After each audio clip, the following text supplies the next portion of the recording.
रामकृष्ण हरी मंडळी, मस्त असं खंडाळ्यावरून येताना काल ना प्रसादच्या आजोळी गेलो होतो. मग तेव्हा खंडाळ्यावरून येताना मस्त असं गावच्या बाहेर ना एक सुंदर असं महादेवाचं मंदिर होतं. म्हणजे खरं तर ते मंदिराची खूप मोठी यात्रा पण असते त्यामुळे, आणि सोबतच जागृत पण आहे असं म्हणतात की, म्हणून त्यांच्या मम्मीने सांगितलं होतं की जाताना एकदा देवळात नारळ फोडा आणि पाया पडून या असं बोलून, लेकराला पायावर ठेवून या असं बोलले होते.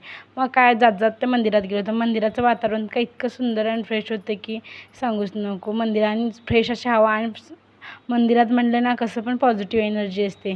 मग काय मस्त असं मुलांना थोडं मोकळं मैदान पण भेटलं होतं खेळायला, आणि मस्त असं मंदिरात, आणि छान मजा येत होती मुलांना. पाहू शकता किती सुंदर अशी महादेवाची पिंड आहे त्यामध्ये. सोबतचं वातावरण तर कडेने पाणी, सोबतच सुंदर रेखीव काम चालू होतं. मस्त असं सुंदर मंदिर होतं, खूपच छान. आणि मुलांना तर खूपच आवडलं, आणि मस्त मग खेळताना तर खूपच मजा येत होती. मग काय सगळं दर्शन वगैरे झाल्यानंतर घरी निघालो. घरी निघायच्या अगोदर मुलांची इतकी मस्ती चालू होती, आणि मुलांना खेळायला पण खूपच छान वाटलं. आणि मंदिर तर खूपच छान आहे. मस्त असं छान छान असे 2-4 फोटो वगैरे काढले आणि घरी निघालो. चला तर भेटूया पुढच्या व्हिडिओमध्ये. तोपर्यंत बाय.